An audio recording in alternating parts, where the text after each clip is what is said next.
माझं नाव सुखदेव गोपाल पाटील. मी ह्या गावचा स्थानिक शेतकरी आणि ह्या नवीन व्यवसायामध्ये भागीदार पण आहे.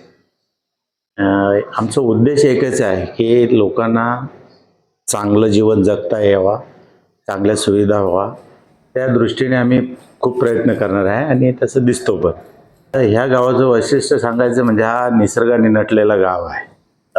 ह्या गावामध्ये एकही अनधिकृत बांधकाम नाही किंवा पर्यावरणाला हानी होईल असे इथले स्थानिक गावकरी काही करत पण नाही. आता आम्ही हे प्रोजेक्ट जे करतो इथे एखादं झाड जर समजा तुटत असेल त्याच्या अगोदरच आम्ही गावाला एका झाडाबद्दल 10 झाडं लावलेली आहेत आणि ती आम्ही व्यवस्था पण केलेली आहे. तुम्ही ते बघू शकता. आणि फॉरेस्ट विषय बोलले तर साधारणतः आमचं 124 एकरचं फॉरेस्ट आहे. ह्या गावामध्ये खूप पक्षी आहेत. म्हणजे महाराष्ट्रामध्ये असं कावल्यांचं गाव म्हणून ओळखलं जातो. त्यामुळे आम्हाला पण तो टेन्शनच होता, कारण आम्ही आमच्या जमिनी आहेत मेगा सिटीमध्ये सगळं आलं. आमच्या पक्ष्यांचं काय होईल, आमच्या कावल्यांचं काय होईल.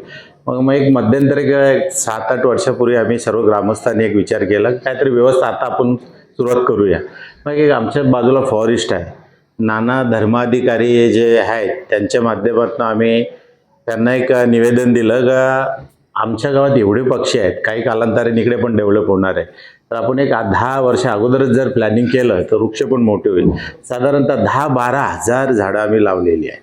आणि त्याने प्रामुख्याने जी कावल्यांना आमच्या आवडणारा जो वृक्ष आहे म्हणजे वडाचं, त्याची खूप लागवड झालेली आहे. आणि कावल्यांचा आवडता खाद्य त्याला जे छोटे छोटे फळं येतात ते आवर्जून ते खात असतात. त्यामुळे सगळ्या गावाला जास्तीत जास्त वटवृक्षाची लागवड केलेली आहे.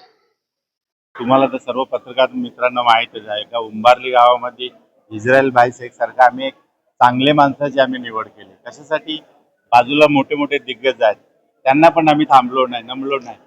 आणि एक आम्हाला चांगल्या माणसाची गरज होती. आमच्या गावाबद्दल तुम्हाला सर्वांना माहीत आहे गावात काय आहे.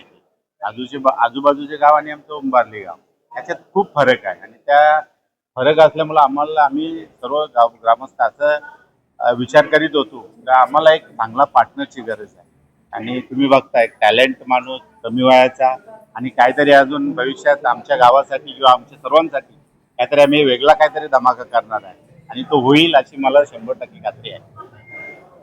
रेराच्या नुसार आम्ही 2030, पण आम्ही जास्तीत जास्त असा विचार करतो की त्याच्या अगोदर 1 वर्ष तरी अगोदर आमचं टार्गेट आहे का लोकांना राहण्यासाठी घरं द्यायची.